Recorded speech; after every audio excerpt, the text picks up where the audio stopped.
Le docteur Mila Assoute a écrit à Paul Atanganji. Vous savez que l'actualité au Cameroun aussi, c'est monsieur le préfet Djumfundi qui a décidé que si vous parlez mal d'une autorité, vous parlez de soulèvement, il peut vous chasser du Fundi ou interdit de séjour en Fundi. Et a dit que la plupart de ces gens sont passés par les NAM, les amis. Je vous rassure, c'est mon point de vue. Il faut refaire cette école. Il faut la fermer et créer une autre école. Parce qu'on a l'esprit colonial. Cet esprit colonial anime certaines autorités qui pensent que nous sommes toujours une colonie, donc ils sont les colons. Ce n'est pas du tout normal. Dans ce pays, il y a les lois qui sanctionnent tout. Code pénal, il y a tout. Donc, on a les cadres juridiques qui encadrent tous les secteurs. Au lieu de l'utiliser ça, quelqu'un va venir vous dire que lui, c'est à lui d'apprécier. Par rapport à la communication, si vous dites cela, on va faire ceci. Et jamais j'ai fait une sortie, il y a de cela 48 heures. Et j'apprends aussi que le ministre de la Communication a fait une autre sortie pour demander aux gens d'être responsables. Je dis encore, je répète, au lieu de procéder par la pédagogie, par l'éducation, les gens procèdent par la répression. La répression remplace l'éducation dans un pays normal? Non. C'est un pays qui n'est pas dirigé. Un pays qui est dirigé, un préfet ne peut pas se lever faire des déclarations pareilles alors qu'il y a son chef. Est-ce que le préfet a consulté le gouverneur? Est-ce que le préfet a consulté le ministre? C'est les questions que je me pose comme ça. Il faut que j'ai lu son intervention dans les colonnes du journal Cameroun Tribune, qui est un autre élément que le pouvoir en place utilise pour pouvoir passer les messages. J'ai lu ça, mais ça m'a pas... Je suis toujours à ma fin, mes amis. Je vous avais dit ici, attention, attention, attention. Ceux qui sont en train de dire à longueur de journée, l'État c'est un monstre froid. On ne conteste pas ce que l'État dit, on ne fait pas ceci. Ça va se retourner contre nous. J'avais dit ça ici concernant le cas de Samuel Eto'o-Fils. Que quand une autorité abuse de son pouvoir, il faut condamner. Il faut se lever contre ça. Il faut dire non à cela. Parce que tant qu'on a décidé, ou désolé, si on décide de ne pas parler de la justice, on va faire le lit de l'injustice. Et qui parle de l'injustice, parle de tout le monde. Donc, ça peut affecter tout le monde. Et si on laisse ce boulevard-là, tout le monde va entrer dedans. Le ministre va s'engouffrer, le préfet va s'engouffrer, le sous-préfet va s'engouffrer dedans pour pouvoir dicter leur loi au peuple. C'est de ça qu'il est question. Comment un sous-préfet, un préfet, désolé, comment un préfet peut vous dire que même si vous avez la maison là-bas, vous êtes né là-bas, on peut vous expulser. Pour aller où? Bon, quels sont les moyens financiers qui disposent pour pouvoir prendre les gens ici pour aller laisser là-bas? Il suffit seulement de chasser. Est-ce qu'il imagine le chaos qu'il est en train de vouloir créer? Est-ce qu'il imagine cela, les amis? Il ne suffit pas de rester dans son bureau avec certains amis et penser qu'on effraie les gens en disant des choses. Non. La loi sur la communication est aussi là. Est-ce que le préfet avait consulté au préalable le ministre de la Communication pour avoir son avis? Parce qu'on parle de la communication là-bas. Non. Il s'est levé et il a fait ces déclarations-là, les amis. Le chief Mila Assoute donc écrit à son chef, qui est Paul Atanganji. Les amis, je vous propose donc la lecture de la lettre de chief Mila Assoute à Paul Atanganji. Monsieur le ministre, un préfet dans le Fundi a signé un arrêté obligeant notre très farouche dénonciation auprès de sa hiérarchie que vous êtes. Cette décision administrative du préfet est attentatoire à l'unité nationale, à ce qu'elle est prise uniquement pour bâillonner la rivalité politique. Votre dernière conférence de presse préfigurait de cette perspective politiquement indigeste, dangereuse et systémique pour la paix nationale. Le constituant fondateur de notre nation et de la République prescrit l'égalité des Camerounais en droit et leur liberté en mouvement. Il est garanti le droit d'établir ou de s'établir en tout lieu de leur choix sur le territoire national de la République. Il parle là de la Constitution. C'est pour ça que je vous ai parlé de la constitutionnalité de cette décision du préfet. Le Conseil constitutionnel devait casser tout cela parce que c'est anticonstitutionnel. Mais bon, rien n'est fait jusqu'à là. On connaît la lecture de cette correspondante de Chief Mila Assoutié à Tanganji Paul, le ministre. La constitution que viole cet acte préfectoral fait de Yaoundé en privilège le siège de la capitale politique de notre pays. Le Fundi n'est pas un duché, nécessitant la délivrance par un préfet d'un visa d'entrée et d'un permis de séjour à tout Camerounais non autochtone. Monsieur Mila Assoutié, même les autochtones, s'ils disent des choses, on peut les chasser de Fundi. C'est de ça qu'il est question. Il faut les laisser passer maintenant. Incroyable. En d'autres termes, il dit, vous avez le droit de faire votre terrorisme et votre insurrection partout. À Bamenda, à Maroua, à Boya, Bafoussam, Douala, Garoua, mais ne venez pas nous déranger à Yaoundé.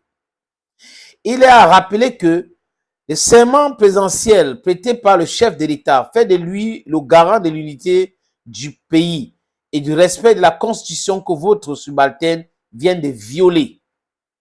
Si ce préfet n'est pas sanctionné à la hauteur de son viol du peuple camerounais, vous vous rendez complice de ces velléités d'oppression. Vous donnerez donc raison à la majorité silencieuse qui pense que le garant constitutionnel, le président Paul Biya, réduit par l'usure du pouvoir 42 ans et l'âge a perdu ses aptitudes physiques et mentales et a perdu le contrôle de la gestion du Cameroun.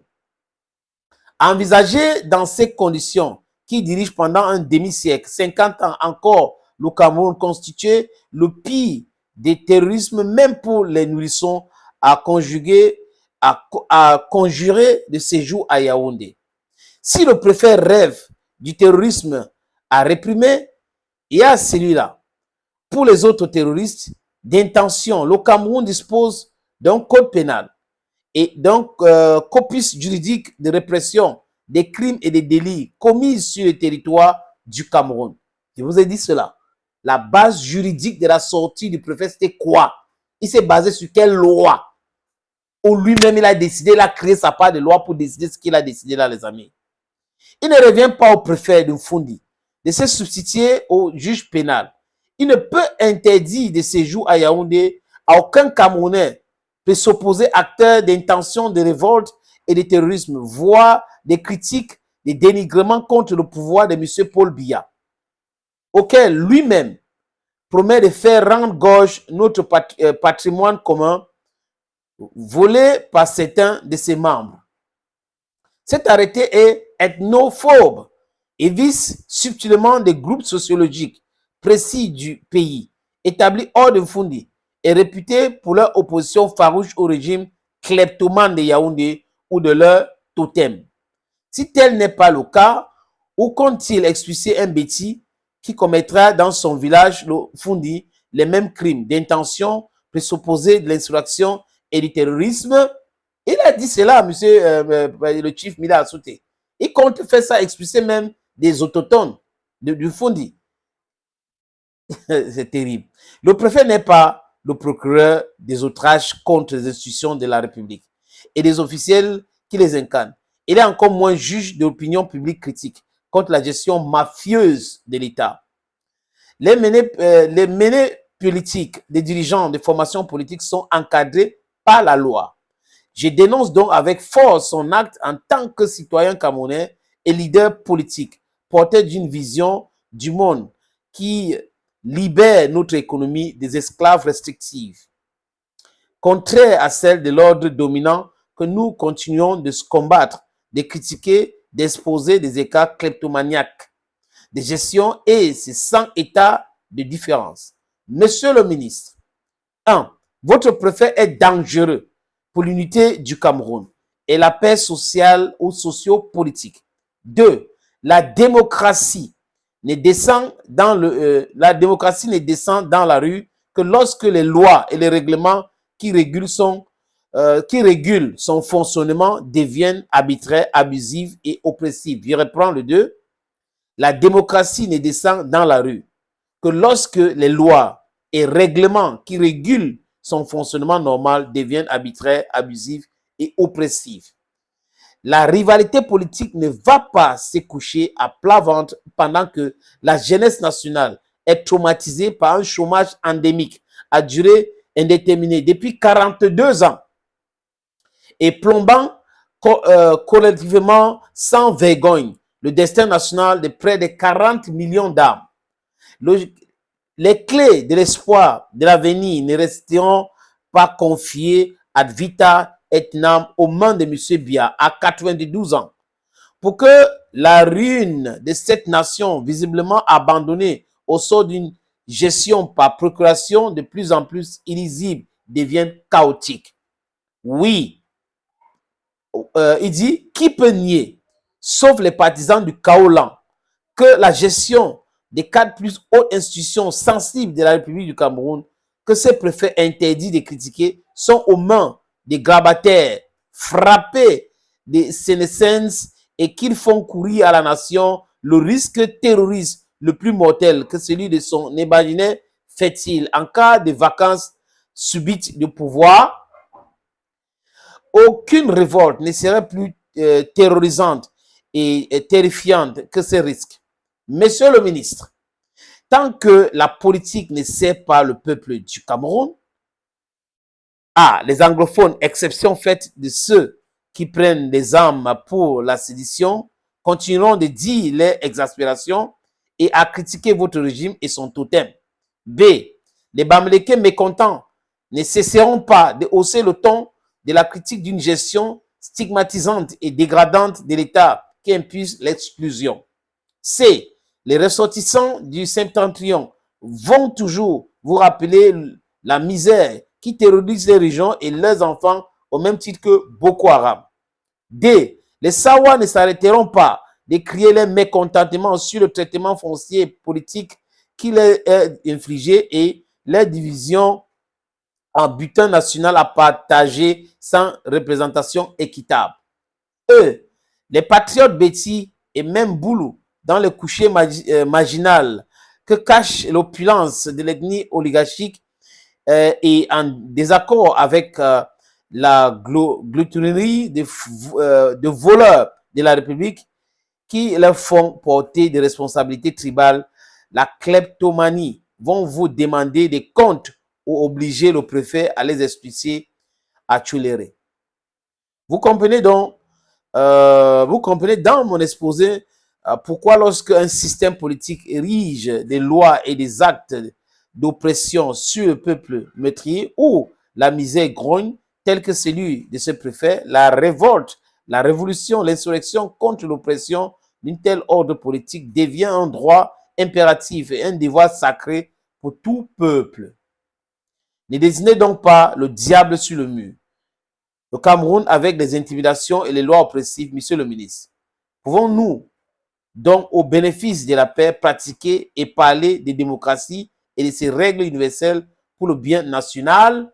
That is the question. Il s'appelle Professeur Chief Mila Assoute, président du RDMC. Voilà son opinion, les amis. Bye bye.